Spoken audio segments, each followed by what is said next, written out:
2004ஆம் ஆண்டு சுனாமியில் தமிழகம் மிக கடுமையாக பாதிக்கப்பட்டது. 2004இல் சுனாமியில் தமிழகத்தில் மட்டும் 6065 பேர் இறந்தார்கள். 88 கிராமங்கள் நிலைகுலைந்து அழிந்து போனது.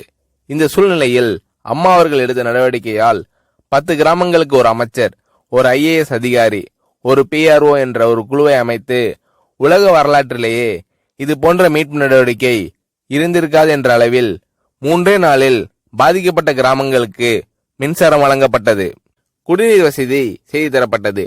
இந்த மின்னல் வேக நடவடிக்கையால் அப்போதிருந்த இந்திய ஜனாதிபதி அப்துல் கலாம் மற்றும் அமெரிக்காவின் முன்னாள் அதிபர் கிளின்டன் ஆகியோரின் பாராட்டுகளை அம்மாவின் அரசு பெற்றது.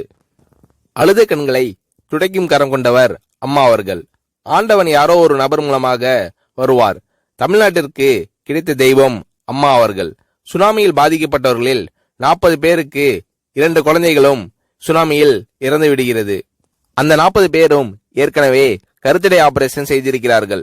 பெற்றோர்கள் மட்டும் உயிர் பிழைத்திருக்கிறார்கள். உயிர் பிழைத்தவர்களுக்கு இனி குழந்தை கிடையாது என்ற நிலையில் அவர்களுக்கு கருணைவு ஆபரேஷன் செய்து அவர்களில் பல பேருக்கு குழந்தை பிறந்து அந்த குழந்தைகள் இன்று பள்ளிக்கு சென்று கொண்டிருக்கிறார்கள். நாகப்பட்டினத்தில் அம்மா அவர்கள் மீனவர்களை சந்தித்த போது மீனவர்கள் கதறி அழுதார்கள். அவர்களிடம் அம்மா அவர்கள், நான் இருக்கிறேன், நீங்கள் கவலைப்படாதீர்கள், இழந்து போன உயிரை தவிர மீதி அனைத்தையும் நான் உங்களுக்கு தருவேன் என்று அவர்களுக்கு தேவையான அனைத்து உதவிகளையும் செய்து தந்தார் அம்மா அவர்கள்.